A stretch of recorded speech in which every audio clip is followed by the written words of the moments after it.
Pecha Kucha 257, Dirty Pair, AD Police, and more.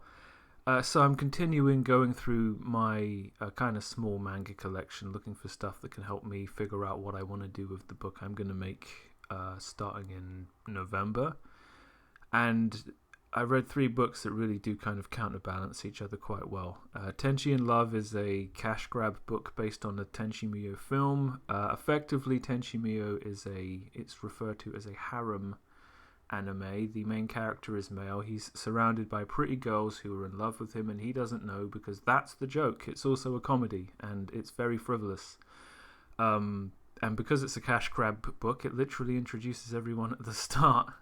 I walked into a comic book store and bought this blind when I was like 12. I just bought what they had. So they didn't have any trouble catching me with this.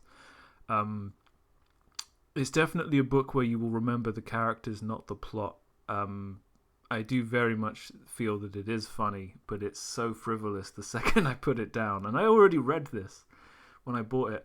I immediately started to forget what was happening. I do like the art. I think the art is very visually appealing, and it's the only thing I would really want to kind of take anything from.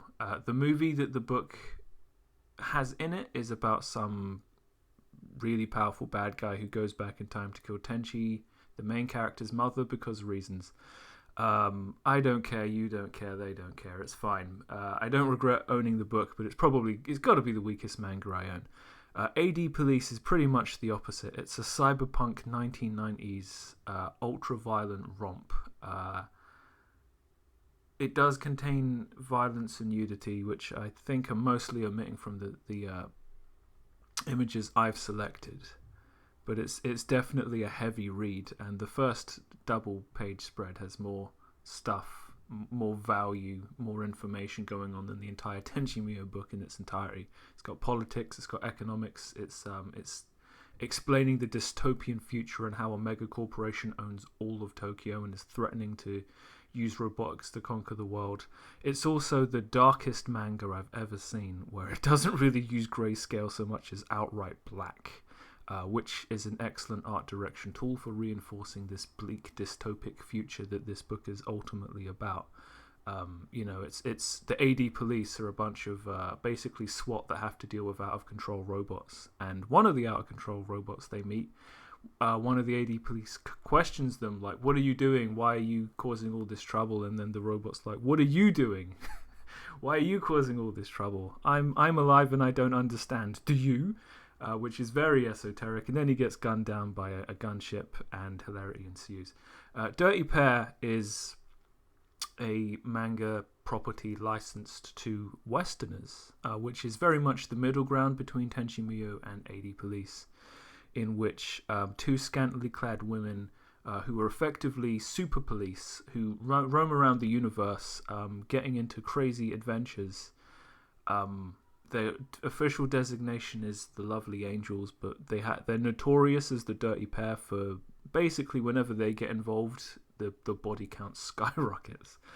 And they just find themselves in getting involved with people and effectively solving problems with maximum violence. The art style is very heavily manga influenced, but there are Western elements to it.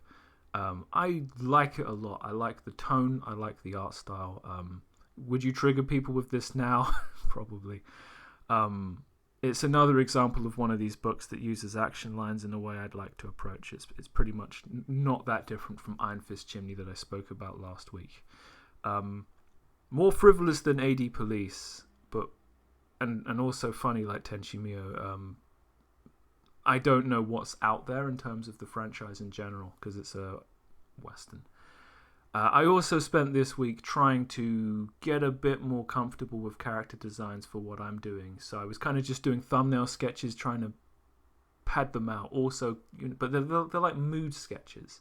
I'm trying to conceptualize not the character, but the position I would find the character in, and also get a little bit of practice with visual composition. I think the 4th image I did, where the guy's surrounded by all the corpses, is it's the one I didn't plan, and it's the one I think turned out the best. So it's definitely worth sitting down to do this. I'm still trying to figure out how to visually represent the main antagonist, because I don't really know. There's so much of this that I've been ignoring for like 20 bloody years. This is why I'm kind of like, fuck it, I need to do a book, because it's all up in the air, all of it. I also have done my second The Tuesdays, which is my M. Bison picture I draw on Tuesday because memes. Bison on the golf course with Sagat and Vega. Hilarity ensues. Any excuse that I can link externally to an event, in this instance Tuesday, is a great way to force me to do something, because it's not my deadline. Daily sketch for September has already started, and the first image I had to airbrush. I'm not very good at airbrushing, and it's also in colour, which complicates things for me, because I'm not a painter. I'm someone who prefers to use like lines. The third image I've done this week was it's so detail heavy. it's absurd. I don't think you ever want to sit down and be intimidated by what you're about to do and then still have to do it. But knowing that you're going to do it, it's a good thing. It builds resolve.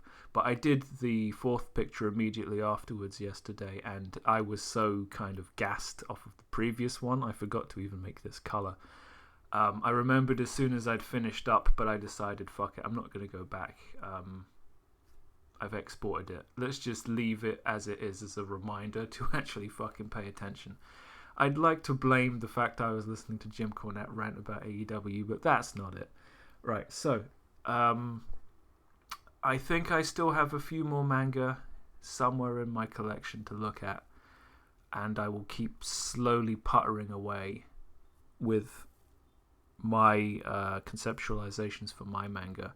Doing the daily sketch is putting a very interesting toll on my ability to concentrate. We'll see what happens over the next week. It's definitely worth doing. It's forcing me to, just like this book is supposed to do, it's forcing me to come to terms with where I am as an artist and how to get from here to where I want to be. So, expect more of the same next week. That brings us to the end of Pecha Kucha 257, and I will see you next time.